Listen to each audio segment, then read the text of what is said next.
Hi everyone, my name is Charlie and today is the beginning of another reading vlog. It is Monday, I am in the shop and I am feeling completely out of the loop because really I've only been in one day in the last fortnight, which was Friday. Then Saturday we had the Booktube meetup, and so today feels like the beginning of getting back to normal, and also comes with its own fair share of stresses given the limited number of volunteers that we are going to have in today. It always happens, it is half term, and I know that people moved around to try and make things work, but then people who thought that they were going to be able to be here aren't able to be here. So I'm currently thinking, I don't know how this day is going to go. The morning should be okay. If I can leave a specific volunteer in the back for the afternoon, she's rather good at getting stuff sorted, so hopefully that could happen, and then I'll be on the till for that time. I'm not used to this new office chair yet. I like the last one. The arms were at the right height for me, but this one, they're very low. I don't know why the manager thought this was a better chair than the last one. I'm very disappointed in her. I have spent the last few weeks trying to get through Anno, Dracula by Kim Newman and Mr Scarborough's Family by Anthony Trollope. I get through Anno, Dracula rather quickly. It's a bit of a horror novel, a bit of a thriller. It's got this dramatic irony because you know the person that's killing off the young vampires from the off, yet nobody else knows that, so I like that. It's a compulsive read when I can get the chance to actually read it. I was telling quite a few people on Saturday that in terms of Booktube, I've not been watching Booktube either because I've fallen into this trap of watching Airline, and I'm still there because I thought I got through everything and then a load of later series turned up, which I don't care for as much because they don't have Jane Bolton in, but I do like seeing the disputes with the customers. Today, I think it's going to be a bit more of a stressful, busier day. The kids are off school, so that usually means we're going to see a few of them, and we will see how that goes. I brought Anno Dracula to read with the hope of reading 100 pages today and finishing that within the first 2 days of the week, and then doing Mr Scarborough's Family before the end of the week. I'm aware that there are some books I didn't get to on my October TBR. This is just going to be the way of things. The Last Chronicle of Barset I got 200 pages into, and I'm going to finish reading that in November. And I've fallen behind with my Elizabeth Taylor short stories. I've fallen behind with my Nigel Slater that I've been reading all year. So I've got a lot of catching up to do this week, and I think that's how I'm going to go through this week, is finishing those two books and then catching up on the ones that I've been reading over months. And then maybe read some of the more serious books from my shelves so I can feel like I'm actually reading something more worthwhile again. But today, I'm tired. I am very aware of weight gain today. I think that's come about because of seeing everybody on Saturday. It's one of those things that happens to me. I then become hyper fixated on that. Also feeling somewhat arthritic and achy and lethargic today, and I don't think that's from the walking and everything on Saturday. I think that it's just because of the weather has changed rather dramatically. We've had some rather nice warm weather the last few days, and then very sudden drop in temperature and rain last night, and this morning I've just woken up feeling a little bit nauseous, a little bit tired, and I really would have been, if I didn't have work, it would have been one of my lackadaisical days where I really can't do anything more than be in a corner. But I have coffee and I have painkillers, and that's how I'm going to get through the day. So for now, I'm going to go. I'm going to hope that over this week I gain something more of a more cheerful temperament. I know this isn't something that Charlie would usually say. And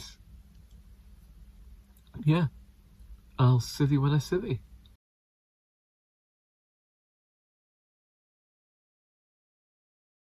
It's Thursday, which is later than I would usually like to speak to you, but yesterday I got up fully intending to get all of my videos recorded because Wednesday has become the day throughout the year where my recording has happened.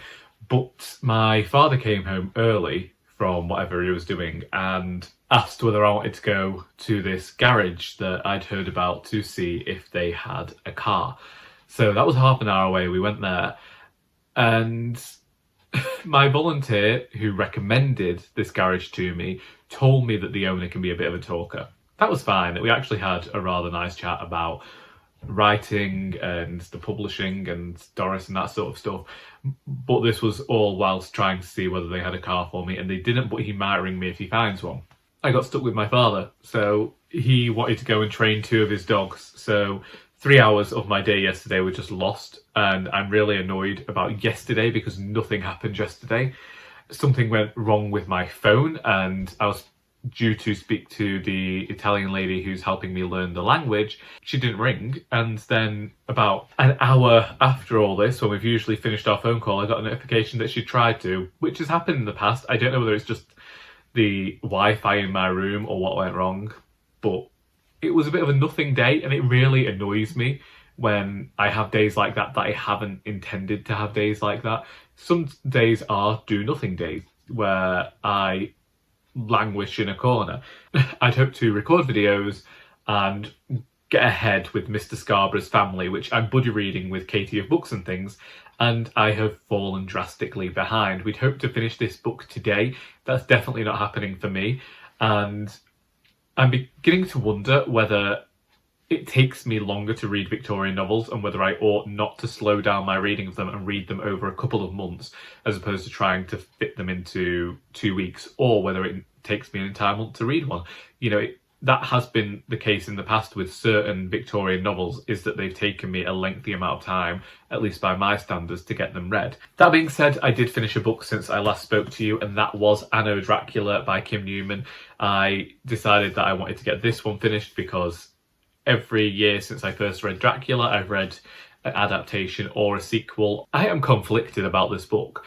It did that thing that I like about the League of Extraordinary Gentlemen, which is bring all of these characters from Victorian fiction and Victorian comics and that sort of thing together. And there's an afterword at the back where Kim Newman goes through all of the vampiric characters that he's borrowed from other fictions to strengthen the vampire lore within his own book. But part of me felt like there were too many characters and cameos. We didn't really stick to a central plot, but another part of me also feels like I liked that, and I like this just milling about all over this alternative version of Victorian London, seeing how vampires and warm bloods interact with one another. I liked it, and I'm glad that I liked it because I'm looking forward to reading the sequel. But earlier in the month, I read Moonfleet, and a problem I had with Moonfleet was the ending of the book, where it did something that I disagreed with to end the tale. I understand why the writer included the final chapter of this book.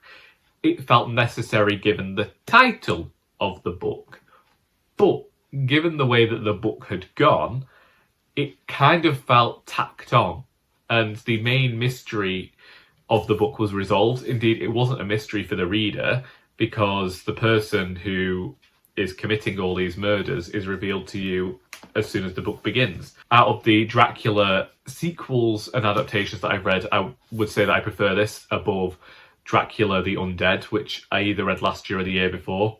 This did more to strengthen the lore and gave us an alternative version of London, and you could tell that the author had a great adoration for the genre and had worked hard to create this book. And I like the way that they did bring all of these different characters from Victorian literature in together, but I do wonder whether too many were used in this book. And I can understand it because it's one of those things, isn't it, where you're so excited about a project that you throw everything at it.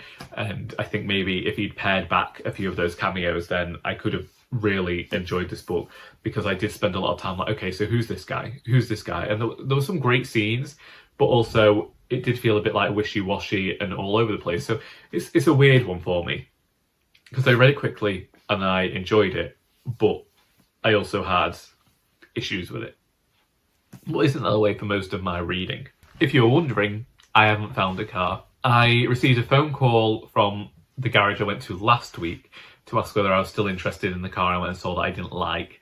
I told them I was going to go and look at another car this week, but that car's gone. There have been no dog walks. My sister dropped Floss off with me on Tuesday, and I said to her she's unlikely to get a walk today because Sally doesn't like the rain, and also I don't have a car.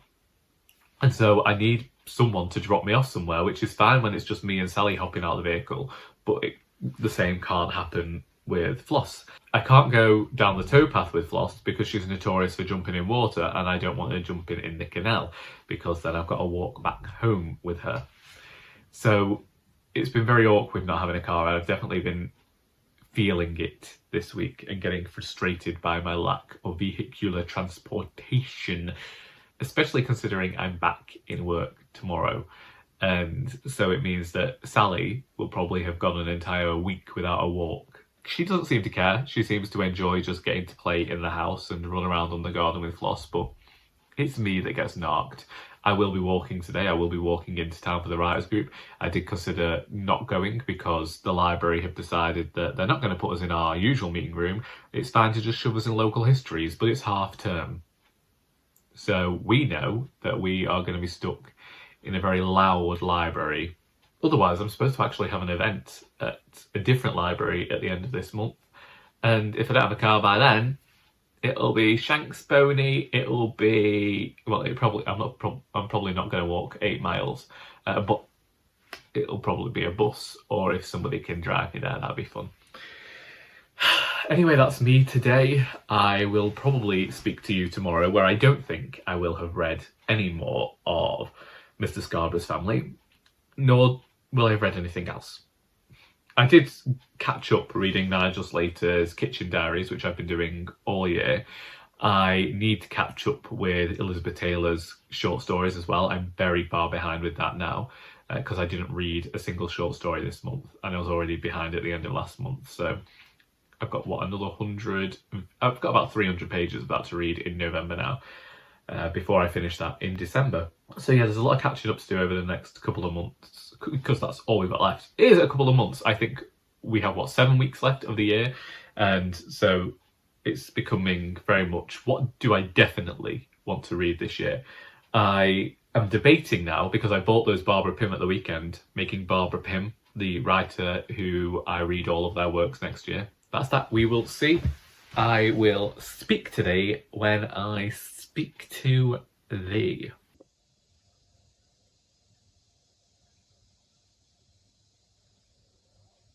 It's Friday, and I have arrived to work to discover that the Christmas stock has started being put out, which I'm thrilled by. You know me, big fan of Christmas. But I know that 2 people aren't going to be too happy about this. One of them is a person who is a former volunteer, but very close friends with the manager, and the manager, who both think that we shouldn't put any Christmas stock out until after Remembrance Sunday. And I understand it, but we have a container full of stock, so I also understand why it's being put out, because there are only 7 weeks till Christmas, and people aren't going to want to purchase Christmas stock after Christmas. So I'll have to deal with the fallout from that later on today, and I can imagine exactly what happened last year ends up happening this year, when we started putting the Christmas stock out because there was so much of it, and then my manager returned from her holiday and promptly took all of the Christmas stock down, only to put it out again a fortnight later. And it just causes regular ructions in the shop every year. So hopefully I can just get absolutely loads of it into the shop this weekend, to the point that there's so much of it that it would just take too long to put it anywhere else. So anyway, that's where we are today. Yesterday, I actually did end up going to the writers group. Originally, I'd been umming and ahhing over it because I felt like I hadn't achieved anything this week, but I didn't write anything, but we had some great discussions. Other people wrote stuff, I just couldn't figure out anything on the topic. It was about songwriting, and it's been many years since I wrote any lyrics, and I think it's just part of me that isn't there anymore. I think it was very angsty teen into 20s, and it might have dissipated somewhat since then. Also can't contend with the hair today. I really do need it cut, but I refuse to pay these prices. Last night I did begin reading Parade by Rachel Cusk. I put it on my November TBR and I thought, well, this is a short one and I want to read something a bit more serious. Let's try this. And I don't know how I feel about Rachel Cusk's fiction here, because this and Second Place, here in particular, she has created an artist and she's telling you about his artwork, but then is also telling you what the art means in order to get over a theme from the novel. And I just think, really? There's so much telling going on in the prose, and there's so little actual story in here that we're nearly 50 pages in, and the story has been so slim. It's just been mulling over the same topic again and again. A person's been attacked in France, so she's talking about the attack ad nauseum, and the same thing is happening when they're discussing 1G's artwork, because there seem to be multiple artists called G at this point.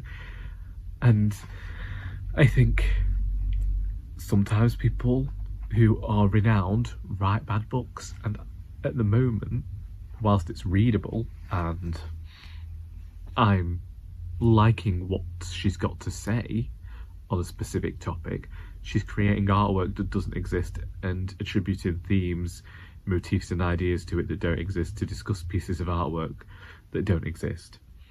Giving some little bits of feminism in there and a bit of misogyny in there. Really, when it comes down to it, she's just discussing these things and telling you her thoughts on it, rather than actually showing any form of story at all. Like, nothing has happened in 50 pages. Somebody's created a piece of artwork and everyone's thinking how fantastic it is that he's painting pictures upside down, and then he's mean to his wife and he doesn't like that his father might fancy his wife. And then you have this woman in France who's been evicted and now she's been attacked, and she's just talking about the attack, and it's like nothing occurs. And I think, is this how it's going to be for 198 pages? I don't mind a little bit of philosophizing in prose. Where is the actual action to prompt some sort of philosophizing? That's how I feel about this one. Anyway, I'm going to go because I'm already aware that I'm looking at these books and thinking about how they need sorting out. So I'm going to go, I'm going to have a coffee, and I'm going to do that. So I'll speak to you tomorrow to round everything off. It's Saturday, and I am slouched down a bit in the kitchen just so that I can round things off and chat to you. My mother's just headed off to buy coffee, independent of course, and I thought I would draw a line under this video. We've just seen a car as we drove in.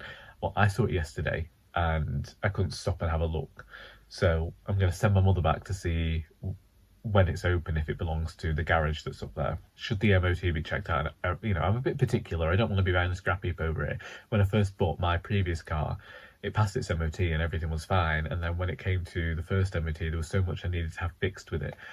Like, I can remember back then, it really struggled to find the first gear when you were starting it up. And there were just so many issues, and I don't want that to happen again. I did not read anything more yesterday evening.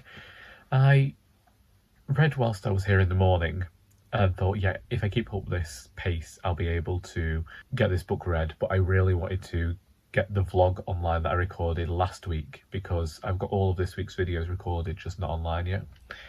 And indeed this one, I just wish that I'd been able to go on some walks with Sel this week. There were no walks at all for the dog. I went out, but my dog didn't. And it's all because of trying to find a car and looking after my sister's dog, and just, it's a whole thing. And I told my sister this was going to happen. I just expected to have a car when it happened. I said, your dog will get fewer walks because it's difficult for me to have both of them, because one of them will run off and find water, so I've got to keep her on a lead. That's my week, really. Did I finish anything? I finished Anno Dracula, and just like last week, I didn't finish reading Mr Scarborough's Family. But I did speak to Katie, and at the time of speaking to her, it seemed we were both behind it at the same point. So I need to speak to her to find out whether we are actually continuing to read this one together. That would be nice, wouldn't it? And I think that's where I am, really. I hope to finish reading Parade this week and finish the Anthony Trollope as well. Dane did get me the final edits for Mistakes Being Murdered through, so I need to implement those, go through and see what he's saying. Again, we've had the same issue as we had last time, where he believes that some of the endings of chapters need to be made stronger, so we need to fix that. And I don't know whether I'm going to change the number of mentions of Pinot Grigio, because that's who Alice is. She drinks a lot of wine. Who can blame her, really, when she keeps finding dead bodies all over the place? I think that is me for this week. We started off feeling a certain type of way, wanting to read more serious books because of the booktubers we met on Saturday, and the following Saturday we're actually implementing things and are reading a more serious piece of fiction, and naturally just mocking Rachel Cusk's writing at every turn, because I can get through it and it reads very well. It's just this silly philosophizing that I don't understand. There's no nuance. It's just so bad. I don't get it. I have enjoyed Rachel Cusk in the past, and this one, I just read some of this stuff and I think there are other ways to do this philosophizing, like maybe find an actual, like, it seems like this person wants to be an art critic but has yet to find the pieces of art that she wants to write about. Anyway, I'm gonna go. Last night, one of our volunteers caught someone going through the bins that we save for another small local charity, and they've thrown everything that was in there into the bin that we use for scrap. So I've got to sort all that today, because I lead a very, very glamorous life. Anyway, if you'd like to talk about anything that I've talked about in this video, then please feel free to do so in the comments. I hope that you've enjoyed this video, because until next time, that is all.